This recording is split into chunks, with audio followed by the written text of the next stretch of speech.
welcome back to episode 30 of Lawfully Chaotic. As with me always are Jason Baldrick of TTRPG Academy and Sharon Smith, the fabulous Berrybot. Thank you all for joining us, or will be going to join us, as it were. Sharon, what are we talking about tonight? Hey, tonight we're going to be talking about all things Kickstarter like. So we're talking about creators as well as up and coming tabletop games and the like for this evening. So Jason is going to be leading us off today with some really cool games that he wants to share with us. And, awesome. yeah. Jeff, thank you for joining. I see you changed your name, but I still know it's you. And thank you for letting me know that it's 8 o'clock and we need to start the show. Appreciate it. We were kind of lost in our involved normal... in a yeah. Do we let's start off. Do we have any announcements? Jason, you got any announcements? I do have one little thing that I think would be kind of fun if you ever want to play around with it. But do you hear our background audio tonight? I do. Is this new? It's AI. You mean like robots? Yeah, AI wrote this song. What? For real? Yeah, for real. AI wrote this song. That's interesting. Yeah. Is this kind of pursuant to our discussion last time about the what was the Midjourney? Midjourney. Yeah, Midjourney for art. They now basically have platform AIs, and I want to make it a future show because I think. Hello, Fatal. Thank you for joining us. Hey, Leroy Jenkins. Hey, sure. I think a good future show is to talk about these new AI platforms and what they mean for creators that don't really have a budget to have starting points for creation. They basically have AI for video, they have AI for music, they have AI for pictures. They have it's crazy what they're doing out there with AI. And I had a little fun with it, and I made this little background theme for us to use. Awesome. I think I named it. I think I call it Explore the World. That's crazy. Okay, cool. Yeah. That's funny because I was using it the other night in my paid game, and I thought it sounded different. And I'm like, oh, StreamYard added some new audio, but no, it was Jason the Audio Fairy. We may have to have a show about that topic of AI created content, because I know it's a surprise to you, but I have feelings about that. You have feelings about everything. That's how it starts. Robot I'm just glad you still have feelings. Right. I haven't completely given up on the world yet. Mostly, but not completely. Sharon, do you have any announcements for us? No, not really. Just check me out on Saturdays over at the D&D Club for the Graying Land show. That's on from 4 to 7 p.m. Pacific time, where I play Mira. Hey, who DMs that? This guy right here. I mean, he just shows up. I gotta learn to do that. I can't. You get used to it. I need a series of mirrors set up so I know. I did say, like, try to pick my nose and I get the wrong nostril. It's really irritating. Please don't. Please don't. When I hear the words nostril and irritation, sends me into a tailspin. Let's see. What do I have? We have some interesting guests lined up for the next few weeks. We're going to get them on, and we are going to start to schedule out, hopefully like a month, so that you guys know what we're actually going to talk about and who is on the schedule. But we have one or two really awesome guests that we are just working out details and schedules, and hopefully they will be on in the next week or two. I think you will enjoy them. So we'll reveal that in time. So with that, Jason, what do you got from the Kickstarter world? One of my recent topics that we talked about, because I haven't really tackled it yet, and I want to learn how to do it. I was experimenting with the idea of starting up a little small local convention, like a little mini Gen Con Very for cool. the area that I'm in. But I wanted to do it as a Kickstarter. So it got me inspired to start looking at Kickstarter again. I think the last time I got into Kickstarter was when Zombicide came out. Yep. It was like one of the top board game related releases, and it turned into an amazing series with minis. A lot of fun. It's a fun game if you haven't played it. Simon. So that is produced by Simon Games, CMON. Yep. I have 3. I have backed 3 of them: the regular Zombicide, the medieval Black Plague, and the Invasion, which is basically aliens. And they are fucking fantastic games. And I've probably backed half a dozen projects from them. Some of them just for the minis, because their mini sculpt they're just unbelievable. And I've actually bought a lot of Kickstarter games that I've never played, because it is just a treasure trove of minis. But that's interesting about an event, because normally you don't think of Kickstarter for an event. Well, and people usually think about it as, what am I buying? What product am I buying? Yeah, I originally pre-COVID, and I get a feeling that a lot of times when we reference things, we're going to be referencing it based on pre-COVID, thoughts and mentalities and how we shared our space. PC and AC. Yeah.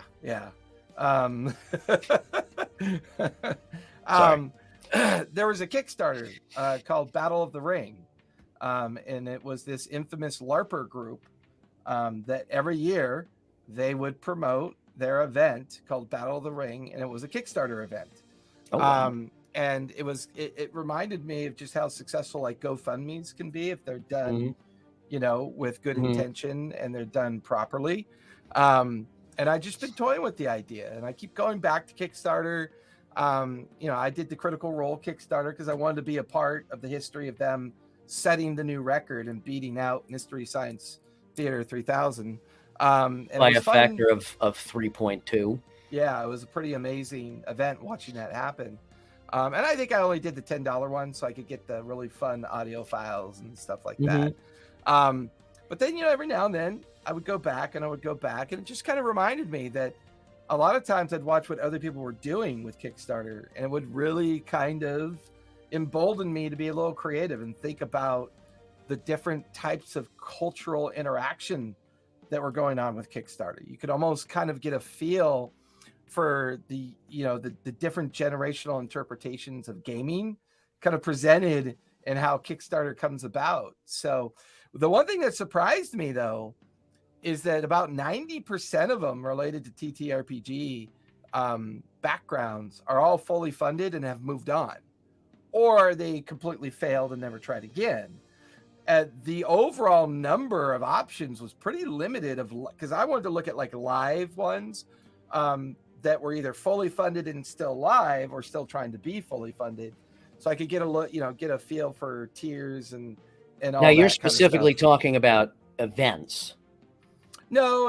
In this case, I'm talking about, so there were 3 I picked out. One was Modular Terrain. Another one was Cute Monster Pack for Dungeons and Dragons, and another one was Satanic Panic, which is a role-playing game as well. So I was inspired as I was looking for ideas to create an event for a local convention, and then I found myself just going down the rabbit hole, going, okay, what are people making for tabletop adventures? Like, what are these? Now, the one thing I noticed, the list of like role-playing games and traditional tabletop role-playing games is still very long.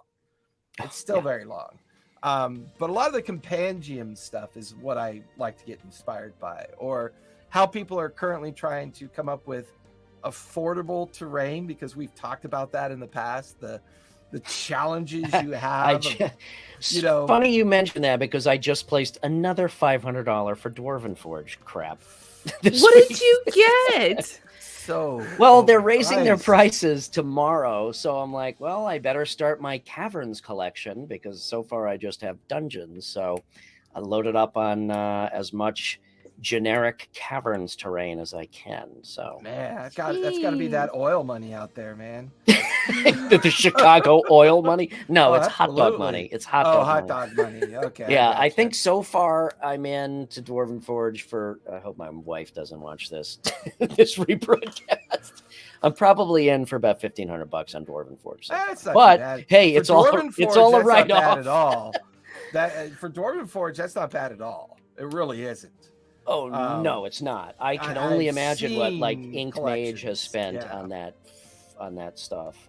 Yes. You know, I have a love-hate relationship with Dwarven Forge. Mostly it's love, but man.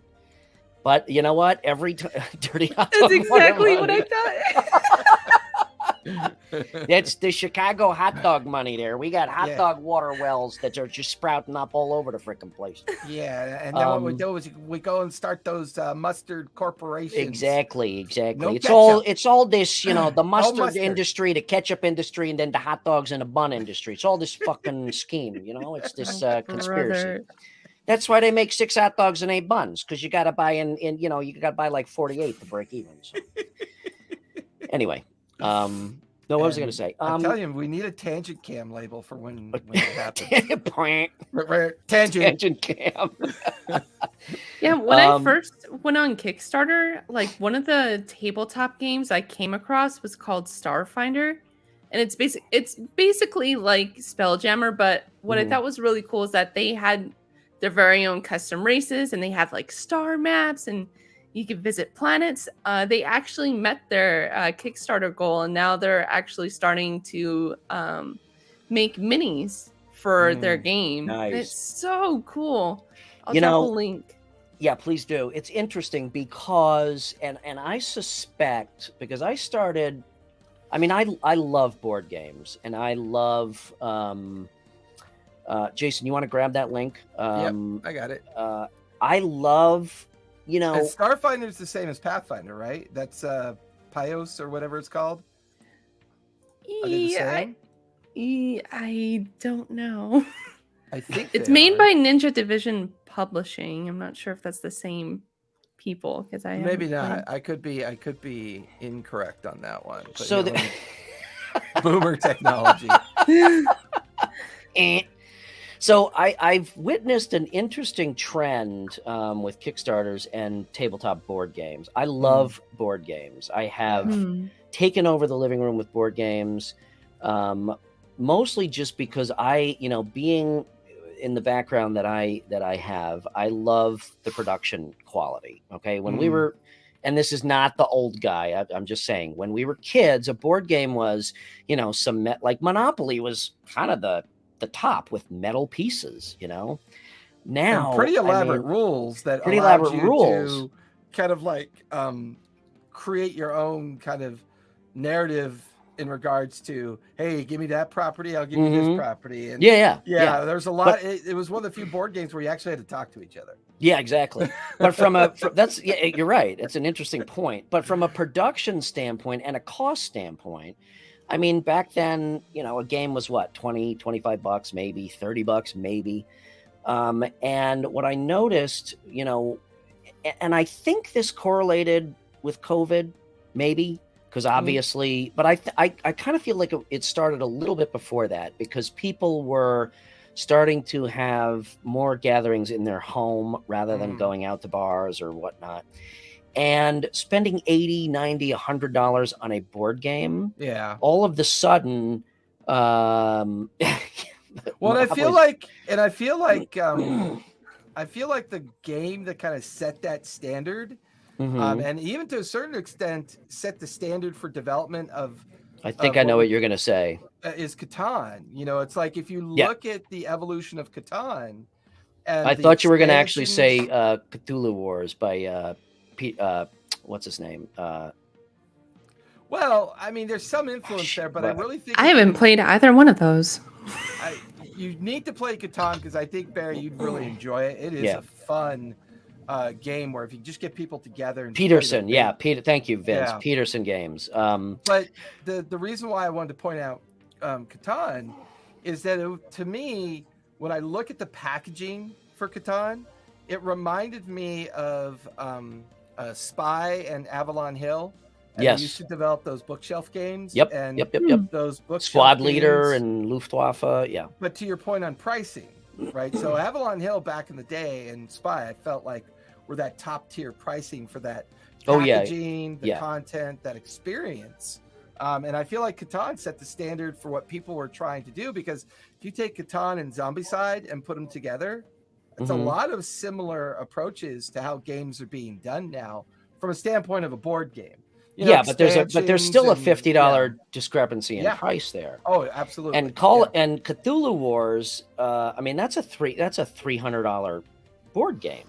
Yeah, okay, but again, you get, and this also correlates with obviously 3D printing and production techniques and production costs coming down. But now, what people realized is, at first there was sticker shock, like, oh my God, $90 for a board game? What the fuck is going on? Yeah. But when you open that box and see what you get, and the advent also even of just meeples, it's really interesting that, all of the games that I have backed have funded in hours. And they end up, I think the average, like Zombicide, for example, I think they call for $200,000 to fund that. Yeah. That by the end of that campaign, it's at about $2.5 million. Yeah. But and that really gets us, for no pun intended, kicks off the idea that you can put together this really kind of slick campaign with very little investment yet. Yeah. And as the crowd, as the people that are enjoying the campaign and get excited about what you're trying to make, helps give you the investment you need to start building out that creative item or game or whatever that sense of creativity is that you're trying to build out. Which goes back to our conversation in some of our previous episodes about the creator space, where all the tools for the creator space. And I feel like Kickstarter is a pretty solid one. I think it is. And you really very bored. Very bored. Sorry, Sharon. Just tell us shut the fuck up if you want to interject. I'm just listening. Actually, chat, if you have any board games you'd like to shout out or any games that you saw on Kickstarter, we'd love to take a look at them. There's so many out there. Like I just remembered, I don't know if you guys seen the Dark Souls board game. That was also a Kickstarter. I saw that one. Yeah, that one looked really I fell in love with the artwork on that one. I thought the artwork was really cool. You both hit on a really interesting point. Obviously, it's about the product. Okay, I have backed a couple games that I have got and was underwhelmed. Okay, here's another example, not of underwhelmed, because I'm not calling them out for that, but Kraken Dice. You guys are obviously familiar with Kraken Dice. I backed one of their dice campaigns, and I got Ticket to Ride is a classic. That game is fantastic. Ooh, have you played Ticket to Ride? No. Oh, Sharon, we got to get you up on your board game lore. Yeah. But anyway, I backed a Kraken library. I backed a Kraken Dice Kickstarter, and I ended up with about 60 dice from that, because it was extended sets and all of this and all of that. Whoa. And they did an unbelievable job on the campaign itself. Now, the dice are basically akin to Chessex quality dice, okay? And they are unique designs, but they are mass produced and easily replicated, okay? I was not disappointed with them.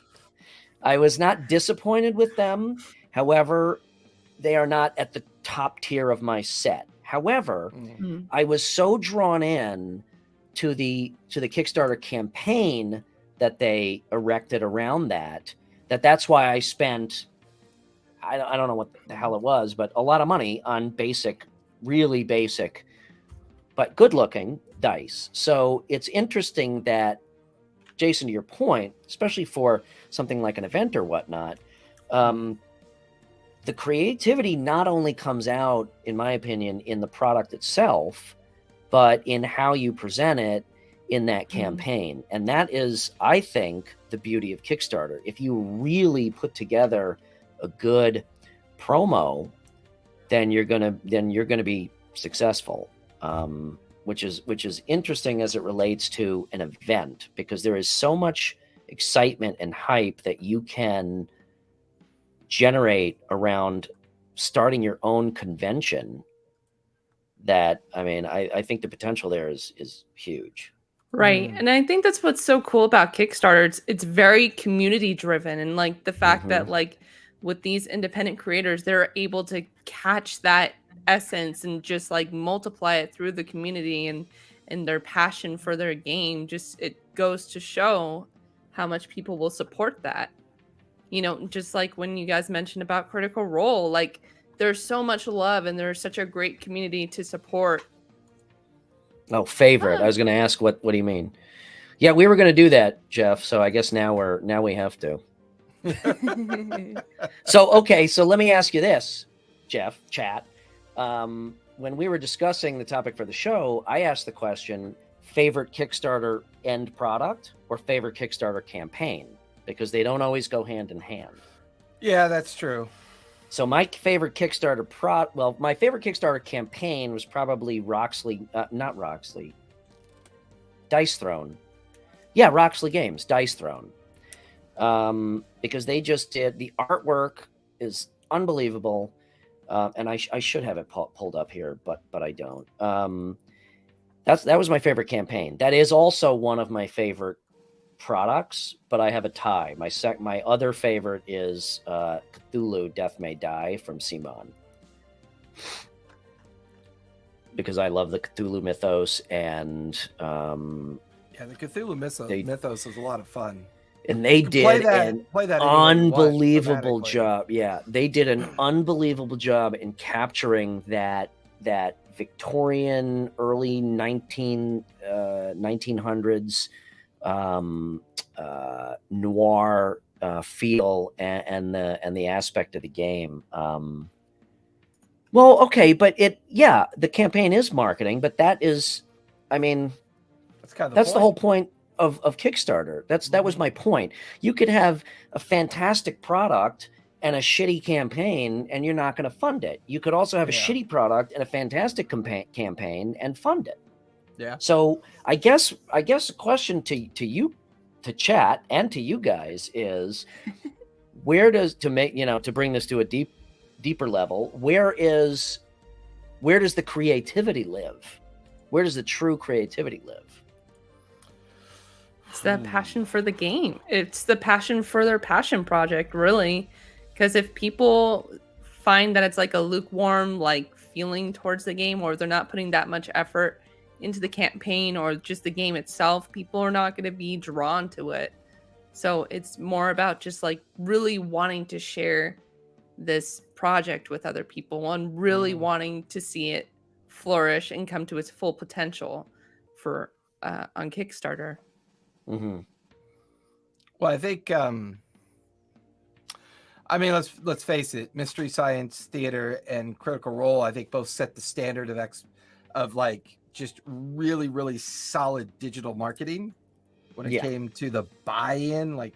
Getting emotionally attached to something that doesn't exist yet is interesting, right? It's a real interesting approach to having a passion for the potential of something. And I think that's vaporware runs the world these days. Don't you know that? Well, to a certain degree, it's just another evolutionary step in consumerism. Yeah.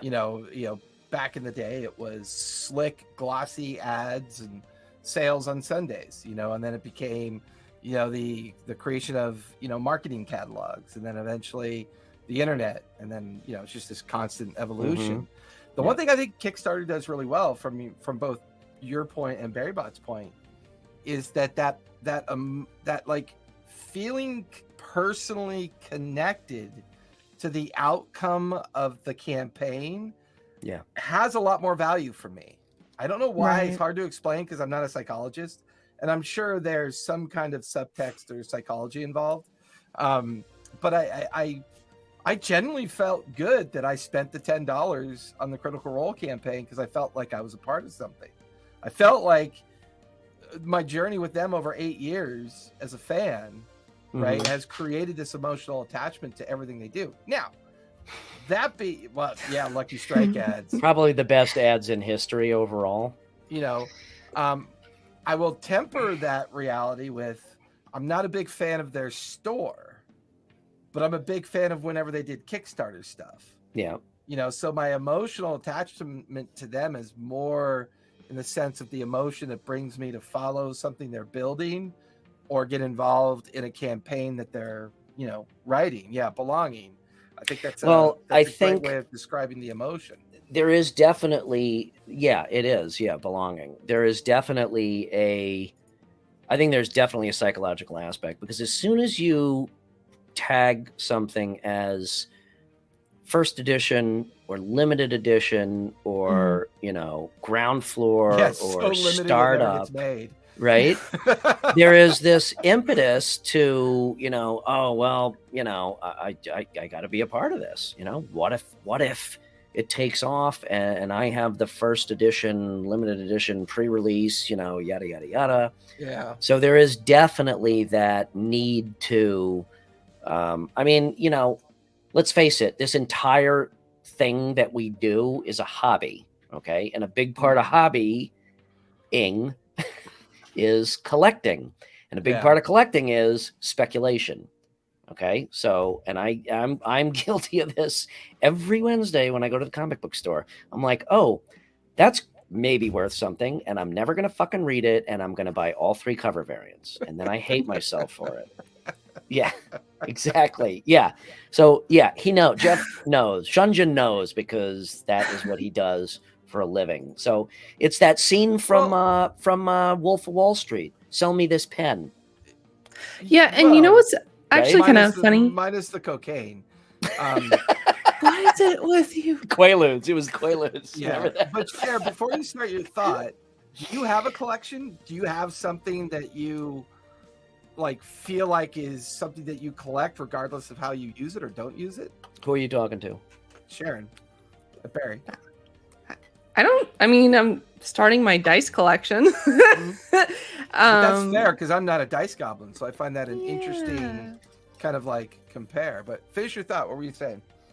Oh no, I was about to say that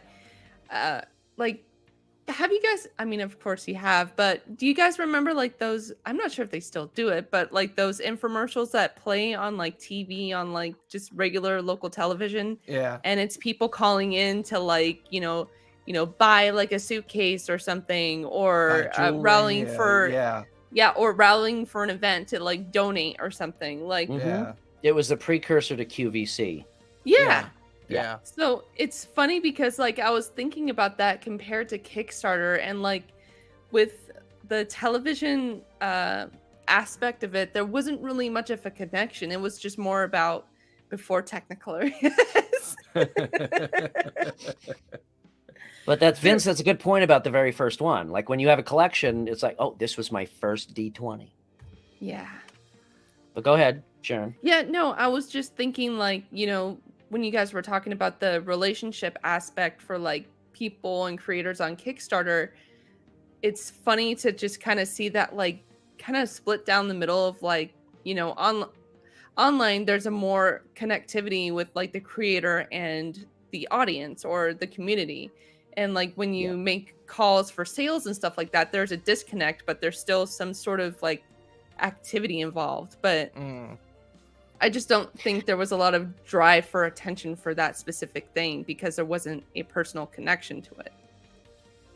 Yeah, another aspect of successful campaigns based on now that we've gone down this collection route, and I find it very interesting how this conversation has progressed, but is the Kickstarter exclusives. That's another thing. It's fuck it, I guess if I'm spending 150, I might as well spend 200 and get all the shit that's never going to be available after this for that same reason. And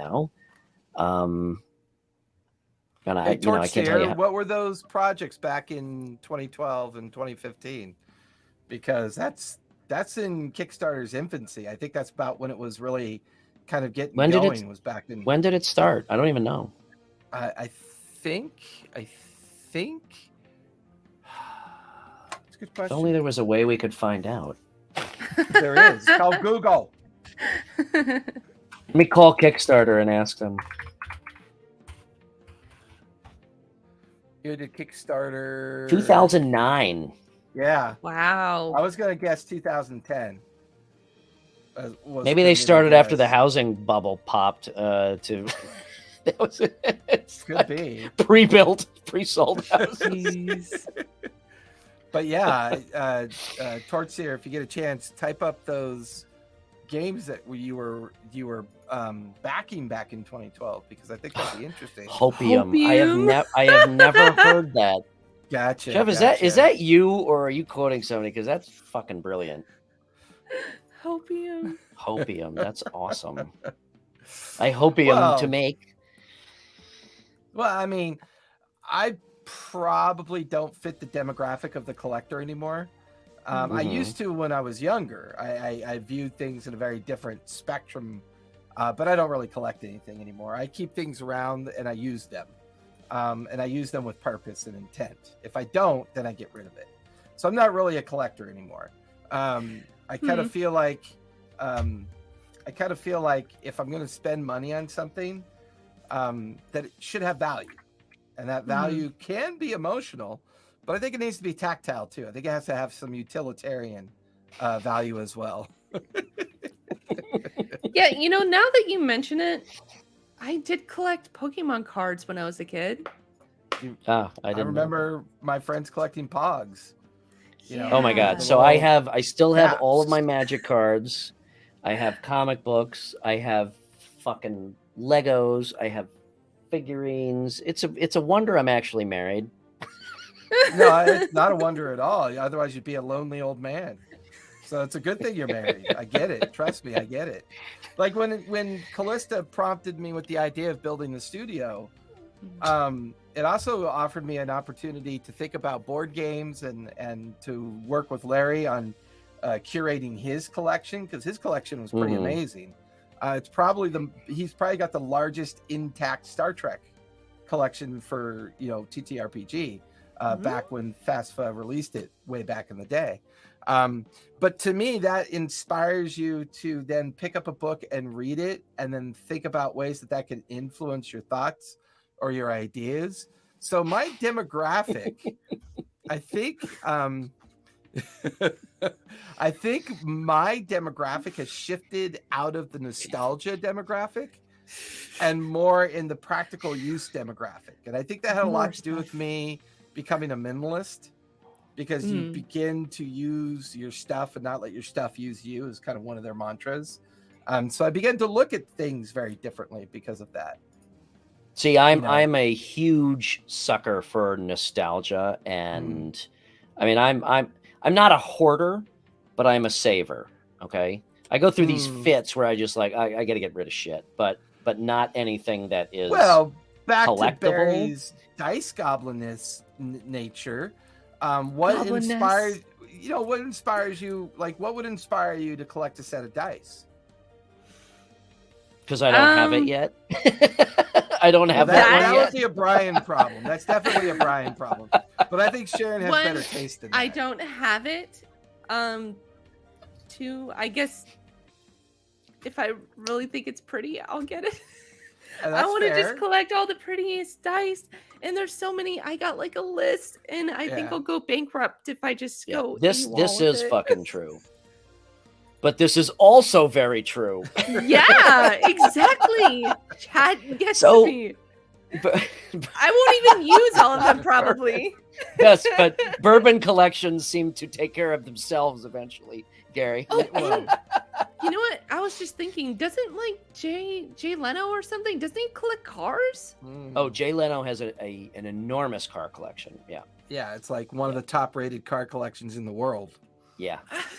Which it doesn't hurt when you have hundreds of millions of dollars to kind of, curate what your passion is.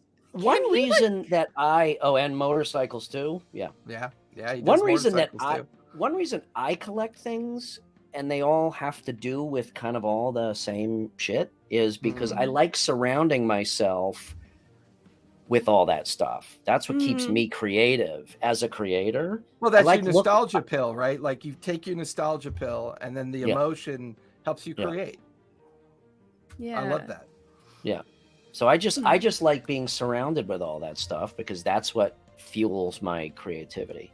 Yeah. I mean, I do like being able to, I've got a GURPS 3rd edition book over there, right? So I like to pick that up and read a chapter just to kind of, like I recently did a vodcast, I did a podcast on the very first volume of the 3-volume set, of 1976 release of D&D.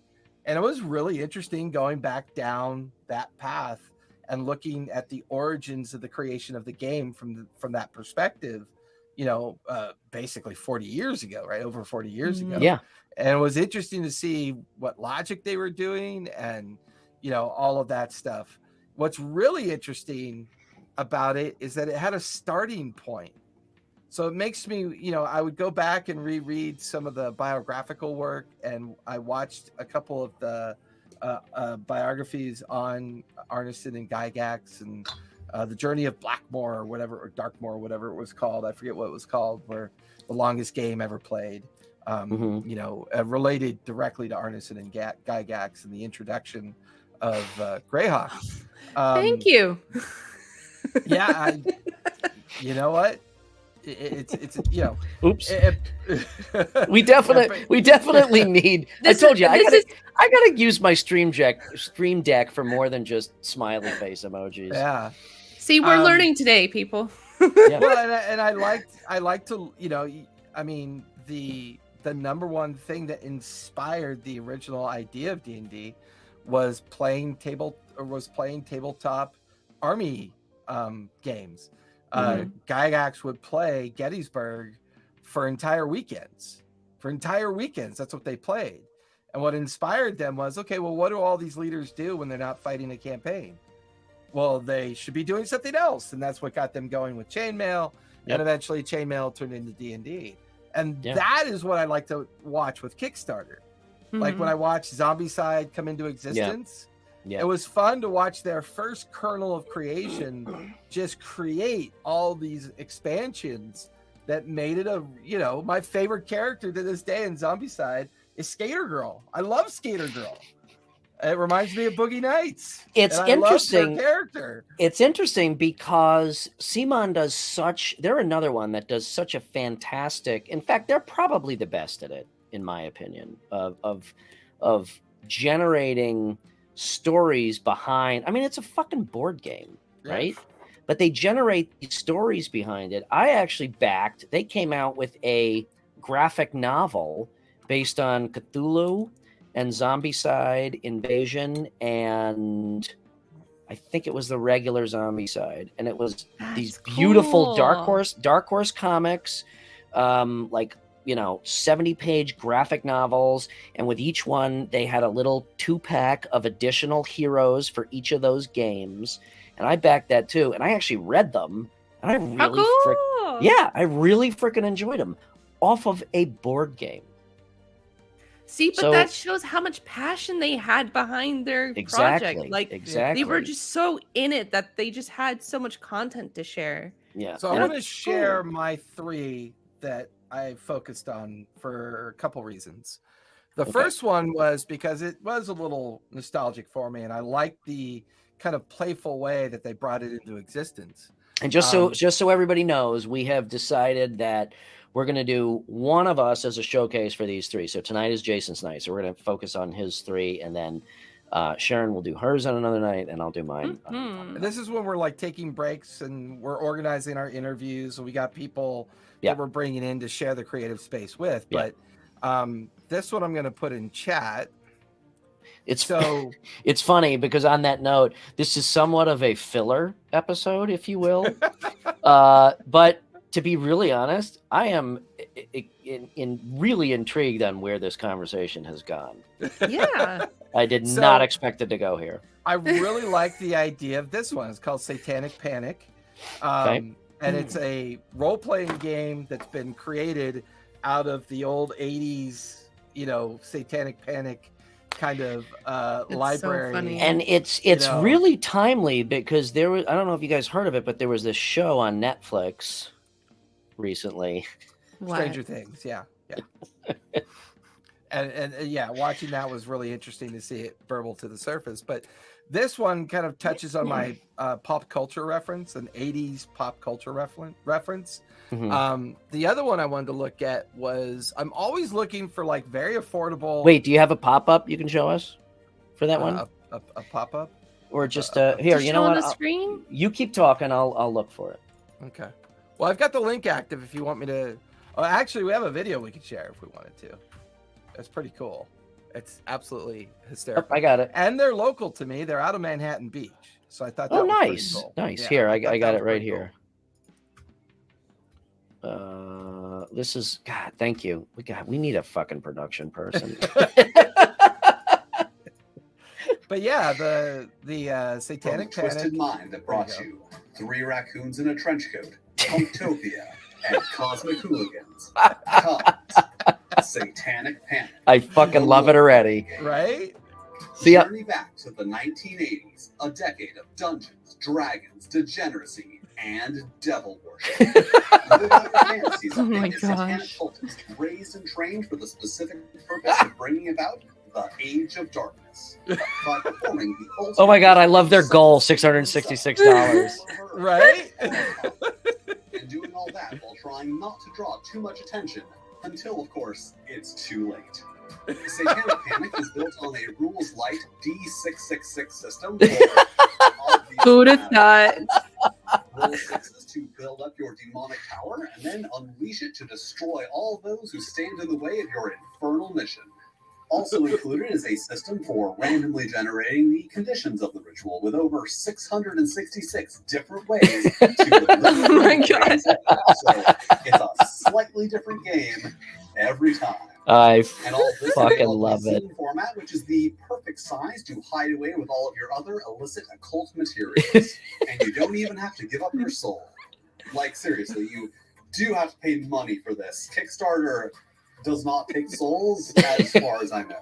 So if you're ready to pay the money and sign the pact, check out the details below. And hail Satan. I love it. I'm backing that. See, I haven't even looked at the campaign yet, but I'm backing it because Right? that's awesome. Well, but once again, it shows off how a single person has the ability to put together a very slick marketing campaign. You know, and I love that. That's fantastic. The other one is called Modular Collapsible Tabletop Terrain. And there's a couple reasons why I wanted to take a look at this one. We may need to revisit last week's. What is it? So Modular? one, it's called Modular Collapsible Tabletop Wargaming Terrain. Oh, modular. Say that 3 times fast. Got it. All right. Let's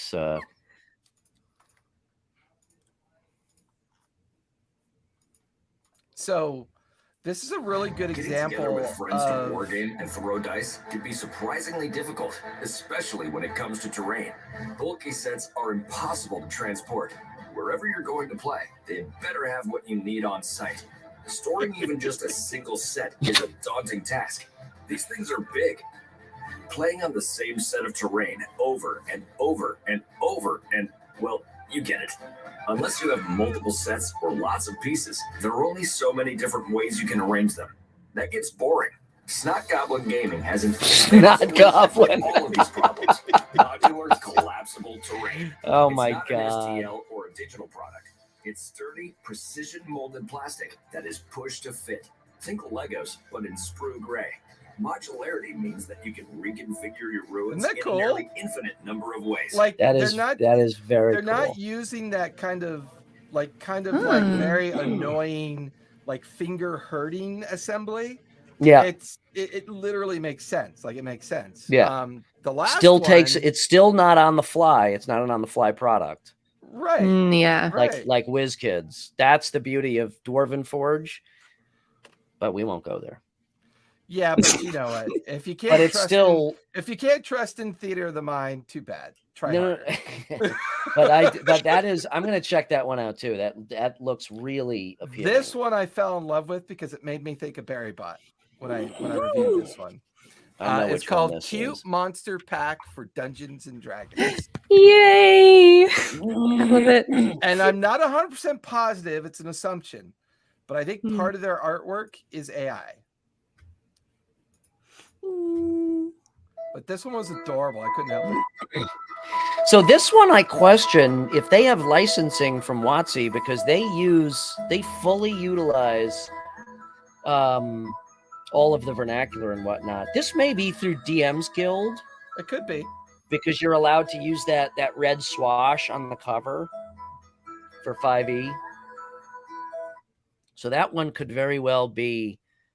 But once again, I like the 3 different ways the campaigns all approach things uniquely. Mm-hmm.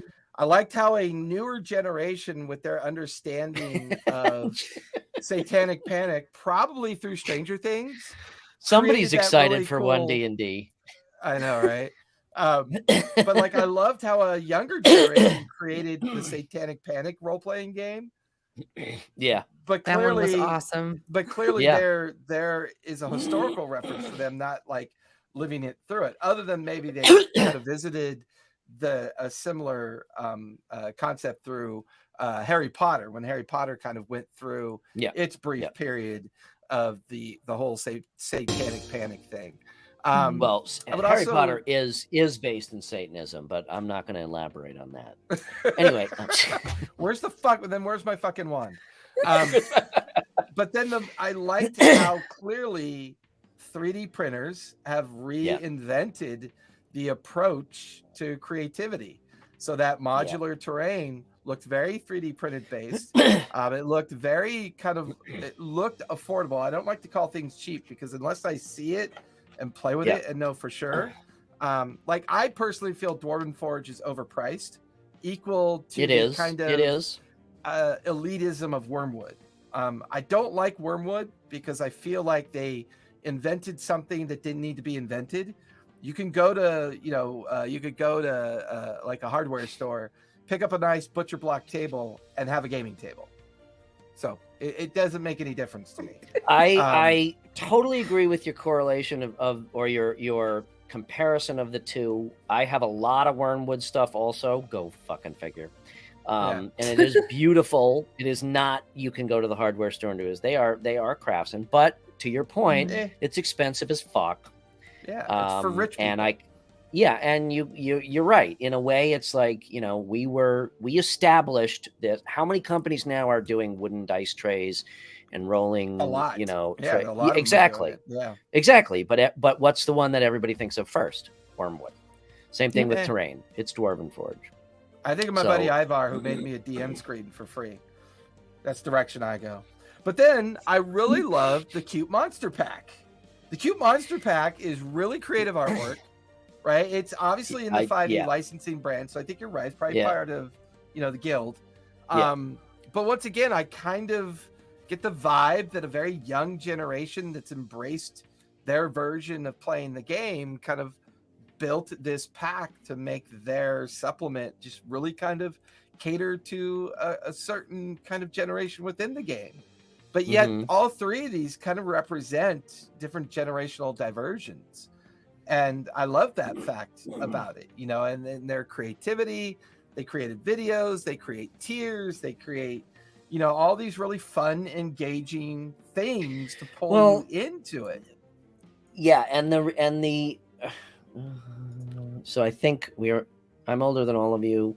We're all in the age of emerging technology transfer, how we play, and mostly digital with some physical. I agree with that. Yeah. However, in terms of to bring it full circle back to Kickstarter, what Kickstarter has enabled, and this correlates with the 3D printing. That's a big part of it, because that has brought production costs down. It has brought production to more. It's made it more accessible to small businesses. Whereas in the past, if I wanted to make a board game, I have to produce that board game and spend all my money front loading on production. Okay. And now I've got 100 board games on my shelf. Now I've got to promote the fuck out of it and hope I spend and hope I make enough to and hope I sell to right. Kickstarter has completely flipped, and obvious. I mean, this is obvious, but it's flipped that on its end. So basically, I can do all I can. I can put all of my effort into selling this first, and then I can go and produce it. Even better yet, I know this is going to sound like a broken record, but Kickstarter is very agile.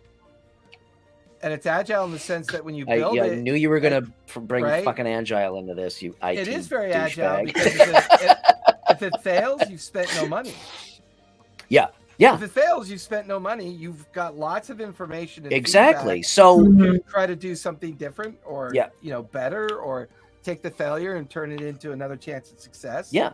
So for all the people that had these great ideas and said, there's no way I can make this work because I don't have the money to produce this, that now all of those people now have an outlet to run with their creativity and not have the production cost be a hurdle that in most cases kept a lot of things from making their way out. Never getting off the shelf. Right. This wasn't, I mean, all of the conversations on the biography work related to their first published release for D&D, they were trying to come up with the money to create the 2,500 boxes that they wanted to sell. And now they oversold. So then they didn't have enough money to deal with the oversell. So you had this like disconnect between popularity and the retail scheme that Kickstarter really solves. You know, they really do a decent job of solving that problem. I misspoke. Yeah, it's all right. I'm just, I'm just joking. I have fucking nightmares of Agile and Waterfall from my Sears days. Okay, I got PTSD, so just fucking lay off. Oh, I shouldn't have said Sears. Now, oh god, this may be the last episode of Lawfully Chaotic. I'm not going to be in with gigantic lawsuits. I can guarantee you 99.9% of the world probably has no idea what Sears is. And that in and of itself is very sad and very indicative of everything. Yeah. Exactly. What is a Sears? What is a Sears? Is Sears still around?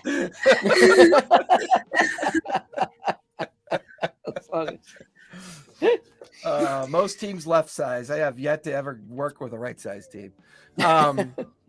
But yeah, I think what Kickstarter does is it takes away the fear of the creative process. It takes away the unknown. It takes away the difficulty.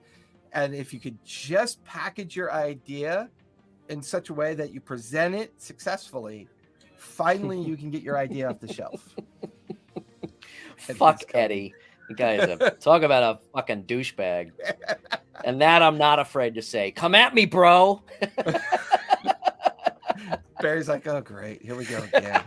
Who's Eddie? Is it from Stranger Things? Isn't Eddie a cartoon? No. Sharon's all, oh great, let me go get Brian's pill. Eddie was the reason that 125-year-old American commerce institution now no longer exists, and people don't know what the fuck it is. So the world's largest catalog. Yeah. Anyway, what were you saying before that? Talking about how Kickstarter takes away all the challenges. Oh, the fear and the hurdles. You know, it answers the simplest question in coming out with a new product. Will this sell? Will people buy this? Well, I have a challenge for Barry Bot. Barry, if you could figure out how to do it, would you make your own dice? I mean, yeah. I mean, you'd be, if you were to go on YouTube and look up how people make dice, you'd be shocked at all the different variations of how people approach it. Like Barry dice feels like it rolls right off the tongue. Like I think you should make your own dice line. I think it'd be pretty cool. And you can have your first set could be called Mirrormetric dice. Oh, they're all one side. Guess what we're doing next week, Sharon? We're starting a business for you. Boom. I think you guys already know what the first line is going to be full of, just like a bunch of glitter and very like shiny and reflective paint. I actually looked into it, and it is, and this is not to downplay. Wait, next week.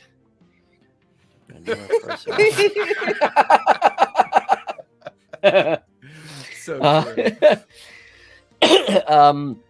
this is not meant to downplay the dice that people are producing, because there are just so many really, really talented people making dice. But I did look into it.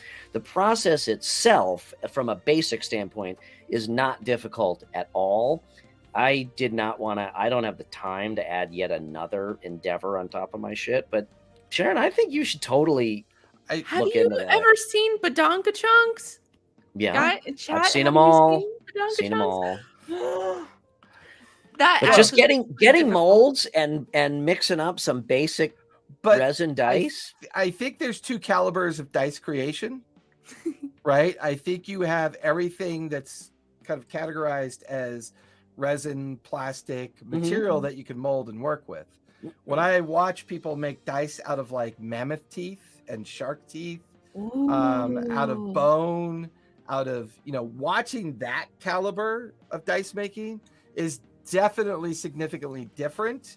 And I get the craftsmanship of that. It's different, but I would actually say that it is of the same caliber, because some of the resin dice that people are making are just fucking mind-blowing. Yeah. Take a real, you're not a dice guy, which is fine, but if you take a look, some of the techniques that people use in making dice are just, they're unbelievable. Yeah. But I mean, to own a set of mammoth teeth dice, I mean, that. Oh, well, yeah. That's interesting to me. Only because they're made from mammoth teeth. Not necessarily because they're dice, but I think that's pretty cool. Or an amethyst D20. I saw that one. That was so pretty. Well, when me and Callista first started dating and we went to WonderCon as our first major date, I had bought her some level up dice that are made from stone. Which ones? Mineral stone. I don't. They were $125. I just don't remember what they were called. Yeah, I have a set of malachite. I have a set of labradorite. I have a prismatic glass.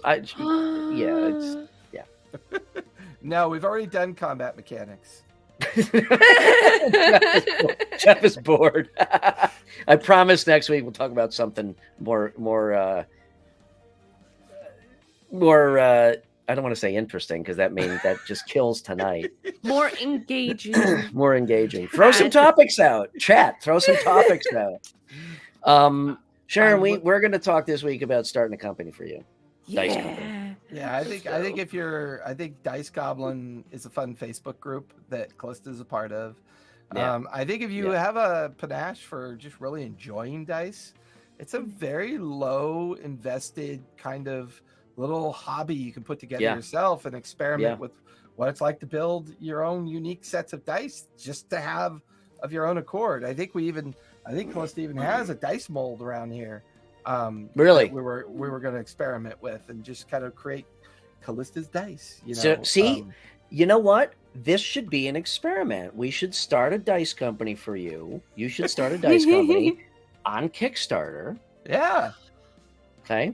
This covers everything: collectability, Kickstarter, all of this. It ties stuff. everything together at the end, guys. It does. So actually, you know what? Torchseer does bring up a pretty good topic.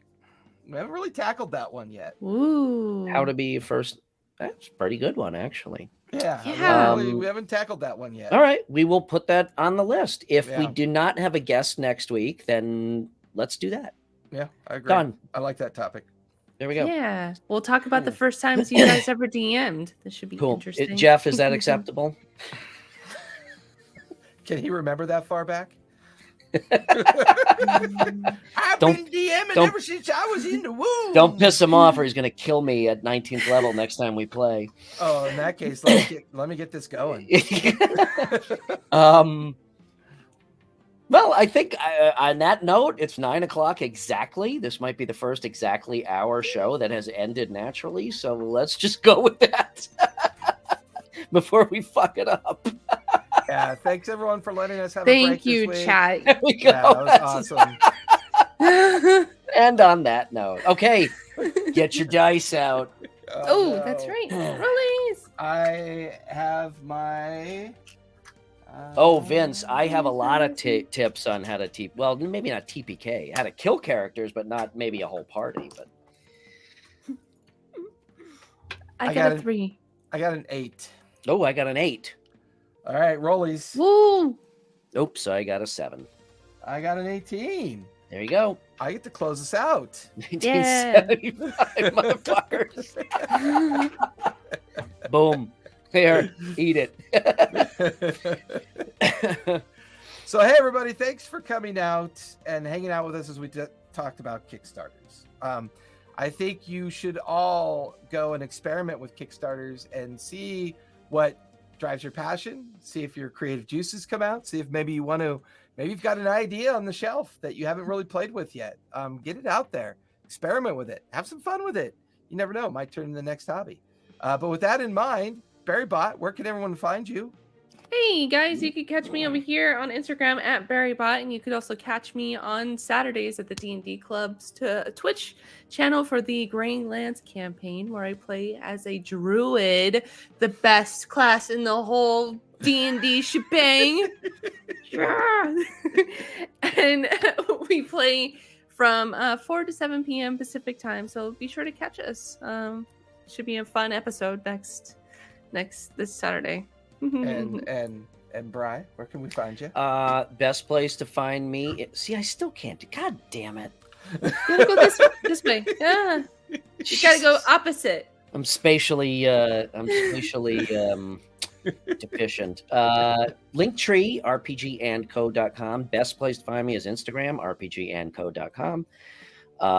Look us up on Lawfully Chaotic Studios, on Twitch, on YouTube, RPG and Co. If you do have a business idea that you need some help developing, let me know, because that's actually what I really do. Yeah, it does it very well. Thank you. And you can find me over at the TTRPG Academy. I'm in the Twitter space, Instagram space. I'm usually sharing photos, map creations. Currently, we just wrapped up our 2.5-year campaign for Tuesday nights. Wow. Everybody finished at level 19. That was a lot of fun. Wow. I am officially opening up my 10th table. I've written the new framework. I still don't know how the fuck you do that, man. I think I see smoke coming out of his ears. I know. I wrote up a new campaign framework. I mean, kudos. The new campaign framework is going to be for this new 10th table, but I'm also going to be using it to replace some of my other tables that are concluding their year-long campaigns. It's called Divergence: The Second Spark, and it takes place right after the calamity and before the histories of the kingdoms begin. So it's really going to be a very low fantasy, no divine magic, pure wild magic, as it's the raw nature of the world of Exandria before all the kingdoms come to power, because that is an actual time of space that was that happened, and I think it'll be fun to play around with that little time. That's awesome. So that should be a lot of fun. Cool. But yeah, you can catch me over at Twitter. You can catch me all of my if you go and catch us over at Twitch or on Twitter, you can find our link tree. Come join our server. We're almost up to 400 people on our Discord server. We do a lot, and if you ever want to learn how to run an online game, jump on over there. We'll be glad to give you your own channel, talk to you about running it, and introduce you to the amazing world of millions of people that are looking for games. You're trying. You see, I did still do it the wrong direction. I'm pointing at my screen and not where the camera is. And everybody, thank you so much for coming out. We really appreciate it. We're going to have some new videos for our lead-ins and our lead-outs starting hopefully next week if Bri has some time. We'll be sharing our list of people we're going to be inviting soon. I still have to do my meeting with my invite, and I know that others are working on their details as well. But we really want to kind of share the space with those that are looking to learn more about the caretakers of the space. Jason, put your Discord link in the chat before we go, would you? Yes. I can certainly try to do that today. Let me go. I want to make sure I invite them to the right one. Go to where's it? Invite people, copy, and then go up to comments. Once again, we have an open rec for a production person that Yeah, no pays kidding, huh? nothing, but we have zero benefits. We can get you lots of stickers. Pay in You friendship. get all the Friendship goddamn and stickers you stickers. want. Yeah, the barter system stickers. Yeah, and But hey, soon we'll get you some dice. Yeah. Stickers, dice, and education. Yes. All the things you need. There you go. But everybody, thank you for coming out today. Really appreciate it. Stay safe, be kind, play a game. It's good for your mental health. And we'll see you next week. Bye, Thanks, guys. everybody. Bye.